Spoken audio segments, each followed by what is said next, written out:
Assalamualaikum warahmatullahi wabarakatuh. Alhamdulillah wassalatu wassalamu ala rasulillah amma ba'du. Ananda semua, kita bersyukur kepada Allah. Kesempatan kali ini Allah berikan kepada kita untuk berinteraksi kembali dalam rangka pembelajaran Ar-Rudud. Salawat dan salam kepada Rasulullah sallallahu alaihi wasallam dengan lafaz Allahumma salli wa sallim ala Muhammad wa ala ali Muhammad. Ananda semua, senang sekali bertemu dengan Ananda. Ini adalah sesi yang kedua tentang pembelajaran Ar-Rudud. Semoga Ananda bisa mengikutinya dengan baik, dan jangan lupa subscribe, like, dan share video ini supaya channel ini nanti menjadi pembelajaran yang efektif dan bagus untuk kita semua. Selamat belajar. Baik Ananda semua, pada sesi yang kedua ini insyaallah kita akan belajar di halaman kedua. Silakan semua Ananda buka halaman 2 kitab kalian. Kita akan baca terlebih dahulu.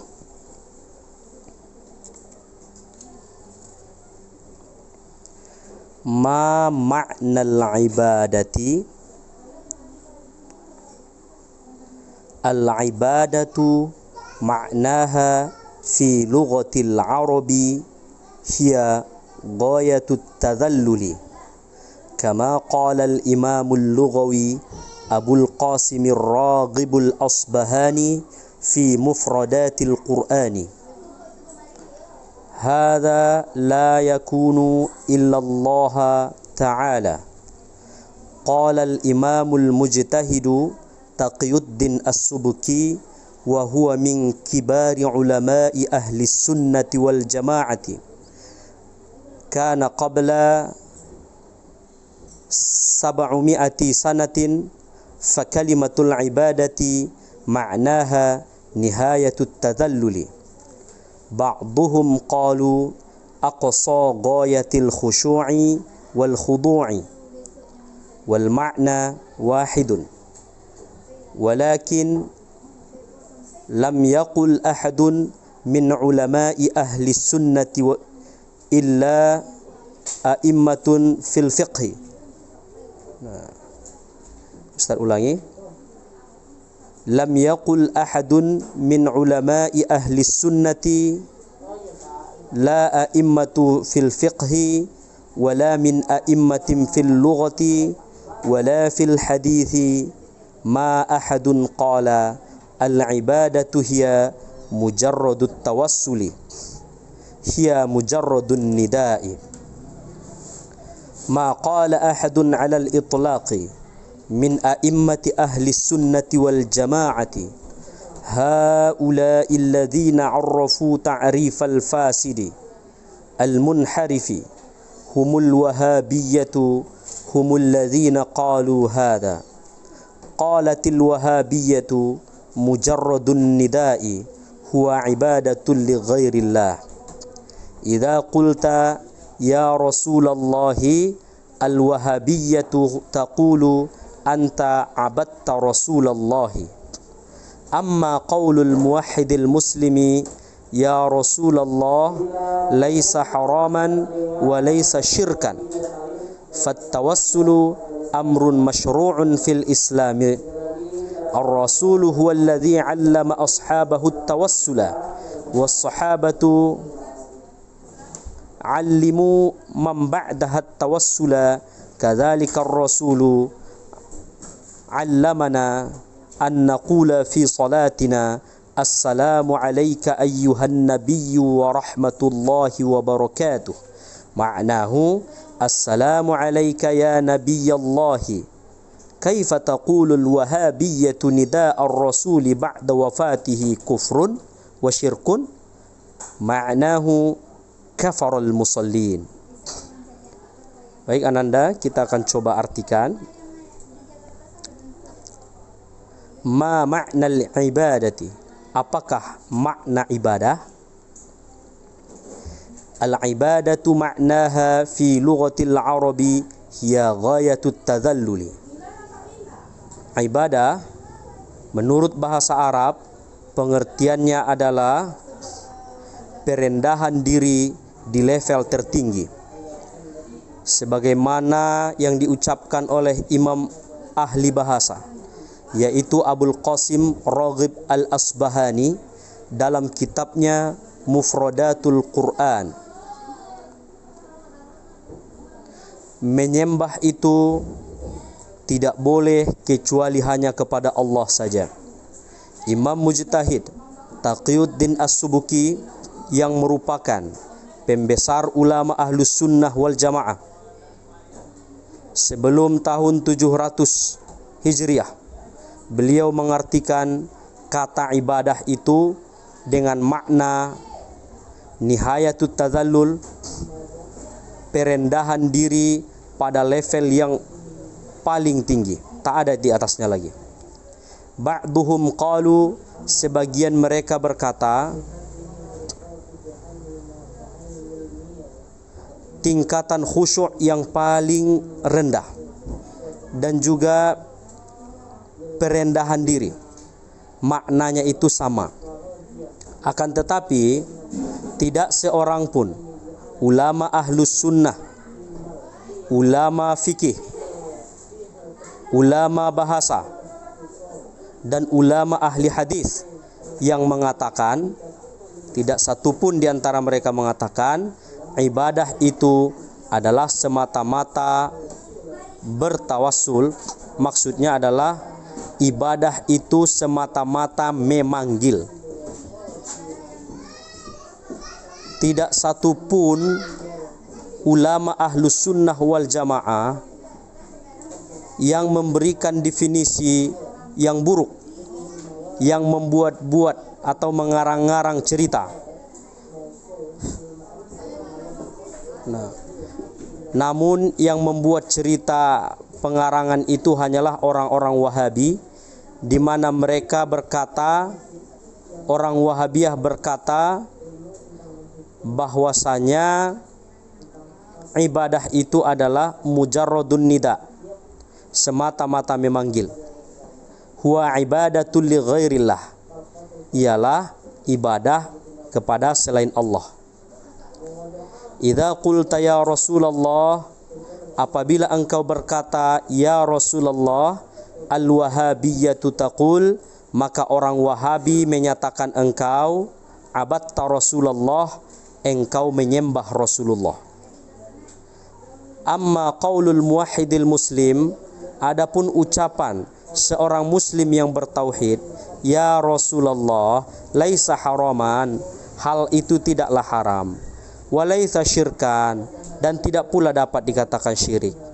Fattawassulu amrun masyru'un, tawassul itu adalah suatu hal yang disyariatkan fil Islam, di dalam Islam. Ar-rasulu huwallazi 'allama ashabahu tawassula, Rasul adalah orang yang mengajarkan tawassul kepada para sahabatnya. Was-sahabatu 'allamu man ba'daha tawassula, dan para sahabat mengajarkan pula orang setelah mereka itu bertawassul. Kadzalika ar-rasulu 'allamana an naqula fi salatina, demikian pula Rasul telah mengajarkan kepada kita supaya kita membaca dalam salat itu assalamu alayka ayyuhan nabi wa rahmatullahi wa barakatuh, keselamatan atasmu wahai nabi, rahmat Allah dan keberkahan darinya. Maknanya adalah assalamu alayka ya nabiyallah, keselamatan untukmu wahai nabiullah. Kaifa taqulul wahabiyyatu nida'ar rasuli ba'da wafatihi kufrun wa syirkun, kok kenapa orang Wahabi masih mengatakan bahwa memanggil nama Rasul setelah wafatnya merupakan suatu kekufuran dan kesyirikan? Maknahu kaffaral musallin, kalau begitu makna ucapan orang Wahabi tersebut adalah mengkafirkan orang-orang yang sholat. Baik, Ananda semua, Ustadz akan jelaskan sedikit saja tentang kesimpulan dari apa yang kita baca pada sesi ini. Sesi ini adalah tentang hal yang berkenaan dengan ibadah. Ibadah menurut Ahlus Sunnah wal Jamaah adalah ghayatut tadallul. Sikap perendahan diri pada level tertinggi. Jadi tidak ada lagi di bawahnya sikap perendahan diri. Itu yang paling rendah. Maka itu namanya ibadah. Ananda semua, dalam pemahaman Ahlus Sunnah wal Jamaah, jika engkau melakukan suatu perbuatan dan engkau merendahkan dirimu di hadapan Allah, tiada daya dan upayamu melainkan dari Allah saja. Apa yang kamu lakukan hanyalah petunjuk dari Allah, hanyalah kekuatan dari Allah. Niscaya itu dikatakan ibadah. Sedekahmu dianggap ibadah jika engkau bersedekah tidak menyombongkan diri. Jika engkau bersedekah itu memang menghinakan diri di hadapan Allah, maka sedekahmu dinilai ibadah. Jika engkau melangkahkan kaki ke masjid, mau melaksanakan sholat, lalu engkau rendahkan dirimu, engkau melakukannya hanya untuk Allah, tidak menyombongkan diri dan tidak supaya dilihat oleh orang lain, maka itu namanya ibadah. Jika engkau menolong orang lain hanya dengan mengharapkan keridhaan Allah, merendahkan diri di hadapannya, yang kau lakukan itu hanyalah karena Allah, bukan karena supaya orang lain senang kepadamu, bukan karena supaya engkau dianggap pahlawan makanya engkau menolong, saat itu engkau sedang melakukan ibadah. Inilah pengertian ibadah menurut pemahaman Ahlus Sunnah wal Jamaah.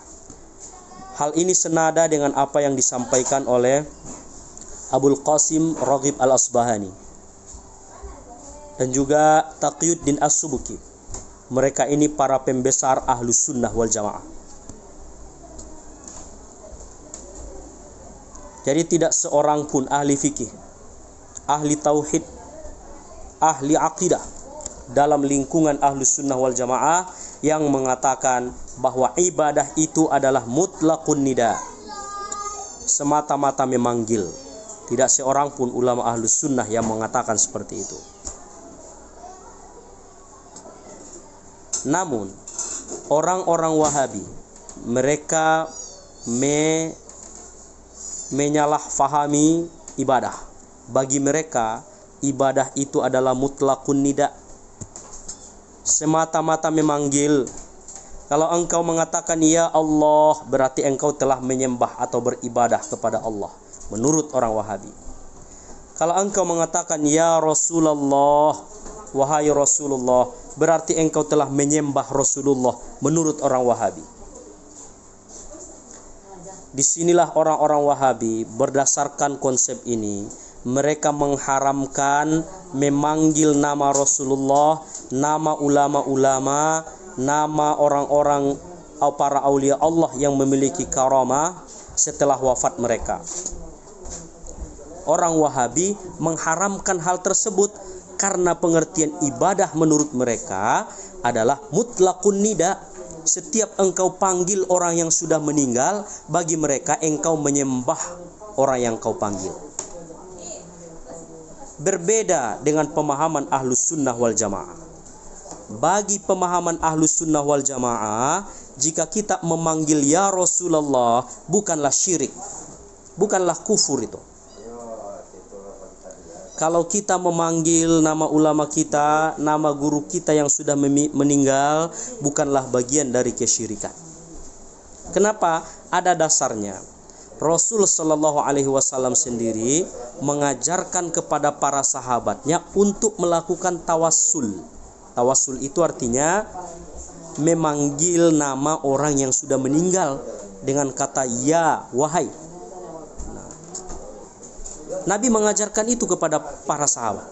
Misalnya di dalam sholat bacaannya Assalamu alayka ayyuhan nabi, keselamatan atasmu wahai Rasulullah, wahai Muhammad. Kita melakukan itu di dalam sholat. Kita panggil nama Rasulullah, kita panggil Rasulullah itu di dalam sholat. Ini membuktikan bahwa memanggil Rasul setelah beliau wafat, memanggil namanya, bukanlah bagian dari kesyirikan sebagaimana dugaan orang-orang Wahabi. Itulah sebabnya orang Wahabi itu, kalau seandainya mereka memang betul mengkafirkan atau mensyirikkan orang-orang yang memanggil Rasulullah setelah wafat, berarti Wahabi telah mengharamkan perbuatan orang yang sholat. Nah, oleh karena itu, ananda semua, kesimpulan dari sesi pembelajaran ini Ustaz sampaikan, supaya kita berhati-hati terhadap pemahaman-pemahaman yang menyimpang dari pemahaman Ahlus Sunnah wal Jamaah, termasuk Wahabiyah. Nah, karena bagi mereka bertawassul, beristighatsah, menurut beliau, menurut Wahabi ini adalah haram. Tetapi menurut Ahlus Sunnah wal Jamaah, menurut mazhab kita, ini sesuatu yang disyariatkan oleh Allah Subhanahu wa taala dengan dalil-dalil yang jelas. Ini sajalah pembelajaran yang dapat Ustaz sampaikan. Ananda semua, jangan lupa tuliskan kesimpulan dari video ini, lalu fotokan, kirimkan ke WA Ustaz. Nanti akan dicantumkan di deskripsi video ini dan juga di WhatsApp di grup-grup Ananda semua. Terima kasih. Semoga bermanfaat. Wallahu a'lam bissawab. Ya wallahu yahdi ila aqwamit thariq. Wassalamualaikum warahmatullahi wabarakatuh.